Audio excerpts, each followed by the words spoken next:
ဆိုရင်ကိုယ်ကလေးချစ်မိနေပြီဖွင့်ဟလို့ပြောခဲ့သည်ချင်နာတွေပုံမြူချုံလုံးညုံမြတ်ဟန်ချီ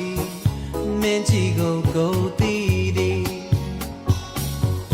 ကိုယ်သူချစ်ရဲ့ချစ်တဲ့အကြောင်းကိုဒီနှလုံးချစ်စကားပြောနေပြီခုမဲ့ပြင်သည်ပေးရင်ညောင်းကြီးခုတော့တမင်ဟန်ဆောင်မီ